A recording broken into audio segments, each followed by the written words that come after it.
আমার রাজপ্রাসাদের অন্দর ঘরে থাকতো রাজকুমারী, চতুর্দিকে পাহারা দিত হাজারো প্রহরী। মনের সিংহাসনে বসে করত রাজ্য শাসন, মুগ্ধ হতাম শুনে তারি মিষ্টি মুখের ভাষণ।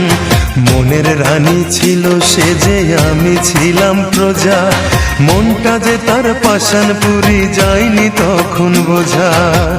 আমার রাজ্য শূন্য করে চলে গেছে বহু দূরে, পেয়ে মানুষ দামি। যখন তোমার কেউ ছিল না তখন ছিলাম আমি, এখন তোমার সব হয়েছি পর হয়েছি আমি।